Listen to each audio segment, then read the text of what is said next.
Bismillahirrahmanirrahim. Assalamualaikum warahmatullahi wabarakatuh. Alhamdulillahirabbil alamin.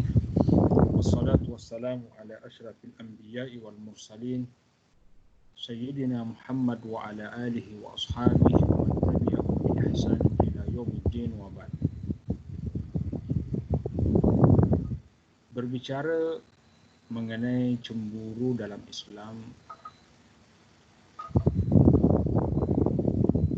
sungguh sangat luas, sebab ianya berkait rapat dengan kehidupan keseharian kita.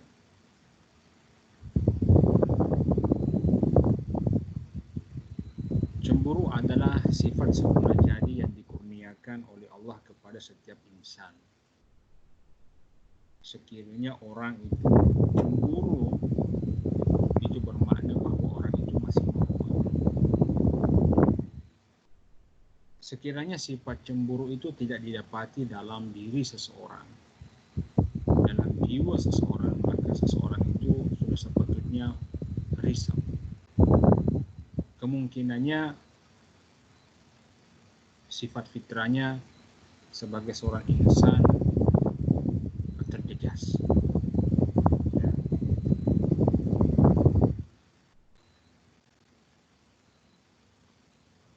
Di dalam literasi Islam atau literatur Islam, ada beberapa hadis yang dikaitkan dengan kecemburuan. Seperti hadis dalam Musnad Imam Ahmad, baginda Nabi sallallahu alaihi wasallam bersabda bahawa al-ghairah, kecemburuan itu minha ma huwa mabghud wa minha ma huwa mahbub indallah. Jadi ada al-ghairah yuhibbuha Allah, ada juga al-ghairah yubghiduha Allah. Ada kecemburuan yang Allah suka dan ada kecemburuan yang Allah benci. Seperti apa kecemburuan yang Allah suka? Al-ghairatu fir raibah, kecemburuan dalam perkara yang kita syaki, yang kita ragu-ragu sama ada perkara itu betul atau tidak. Hanya kita cemburu dalam erti ini, dalam makna ini, maknanya kita nak tahu lebih jauh sama ada sesuatu yang meragukan itu betul atau tidak. Kita nak tahu the real things, okay? Di sebalik perkara itu yang meragukan.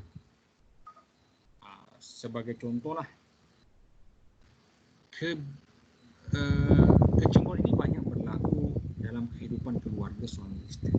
Sebagai contoh, seorang suami mendapati istrinya duduk bersama dengan seorang lelaki yang tidak dikenali.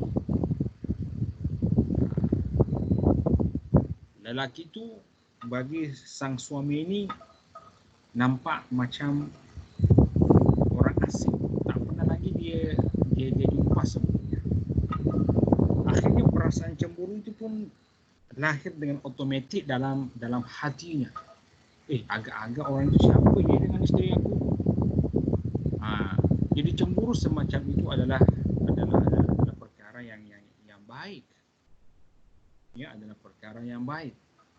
Jadi kalau sang suami menyoal isteri, selepas balik rumah, sebagai contoh, jam sekian tadi pagi aku jumpa engkau dengan seorang lelaki, aku tak kenal pun siapa lelaki itu.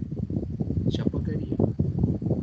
Apakah dia adalah kawan satu pejabat ke, atau orang lain ke? Jadi kalau dia menyoal seperti itu berdasarkan dengan sifat semula jadi, kecemburuan yang Allah tanamkan dalam dirinya, maka itu dibolehkan. Sebab menurut Al-Qadi Iyad bahwa kecemburuan itu bagi sebahagian orang alim, ulama, adalah marwah. Sebagai seorang suami, kita nak menjaga marwah isteri kita. Sebagai seorang suami, kita nak menjaga maruah diri kita dan ahli keluarga kita. Oleh itu kita bertanyakan soal seperti ini kepada isteri. Jadi soal semacam itu dibolehkan. Kecemburuan seperti itu dibolehkan.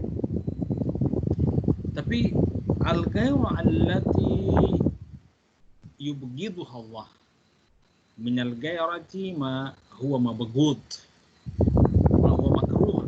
Jadi gairah atau kecemburuan yang tidak disukai Allah adalah al-gairah fi ghairi raibah. Kita cemburu tanpa ada sebab. Kita cemburu bukan pada hal yang meragukan. Yang tidak boleh. Sikit-sikit cemburu. Apa alasan disebut cemburu? Tak ada.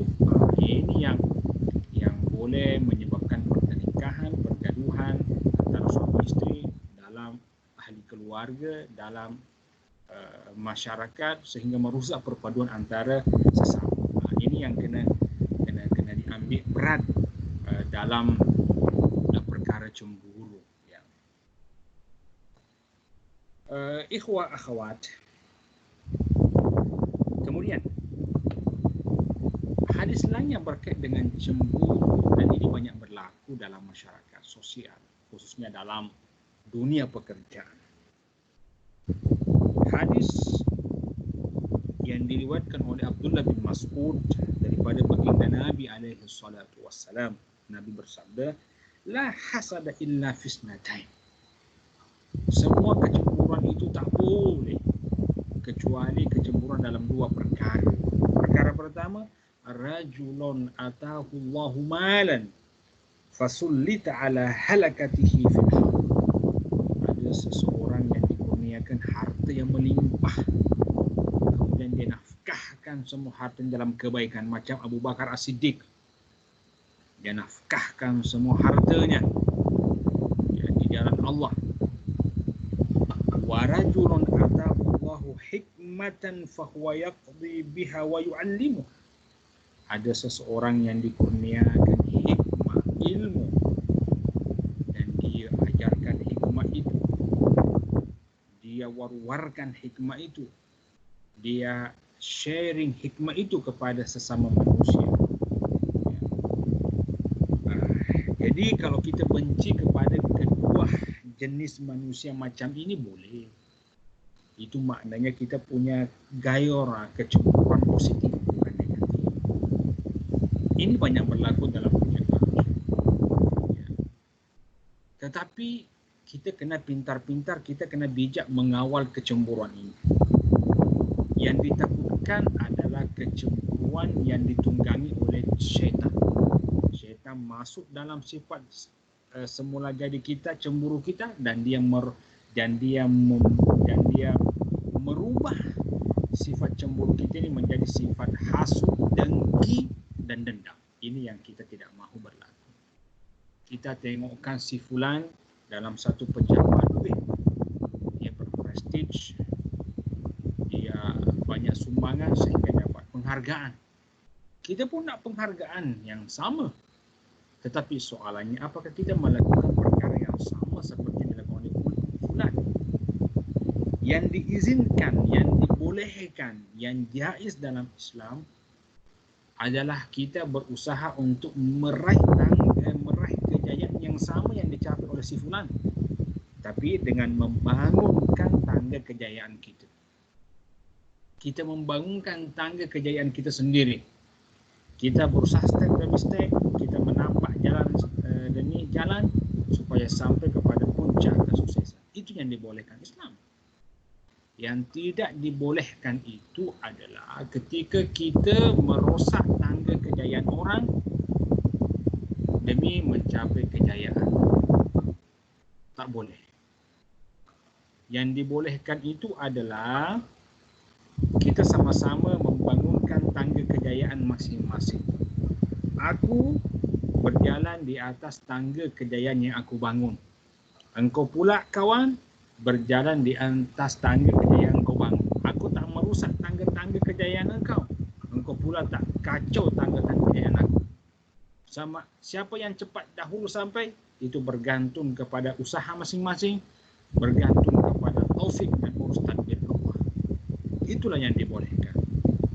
Oleh itu kalau ikhwah akhwat ada sifat cemburu, sila tengok sifat cemburu jenis apa. Kalau sifat cemburunya adalah jenis yang membangun, ya, jenis yang positif, maka kawal dia, jangan sampai ditunggangi oleh syaitan.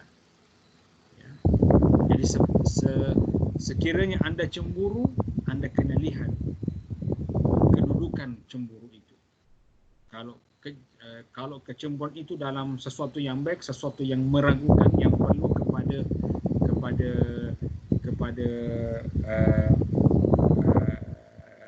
keyakinan, kepastian, maka itu dibolehkan. Kalau kecemburuan itu dalam bab-bab pekerjaan, maka itu dibolehkan. Tapi dengan syarat anda cemburu karena anda juga melakukan kejayaan yang sama, tanpa merosak tangga-tangga kejayaan, tanpa merosak kesuksesan orang lain. Ya. Tetapi sebaiknya kecemburuan seperti jangan dizahirkan. Ya, jangan sampai anda jumpa dengan kawan yang anda berhasil, yang anda sukses ke pejabat, anda pula bermuka masam. Bukan seperti itu. Tetap senyum, tetap senyum disebarkan. Ya. Ucapan manis tetap dikongsi sama, ya. Lepak dengan kawan seperti biasa minum kopi di kedai kopi. Okey. Tetapi kecemburuan itu untuk melakukan kejayaan sama tetap ada dalam hati. Kecemburuan itu memberikan motivasi kepada kita untuk berjuang dan sukses.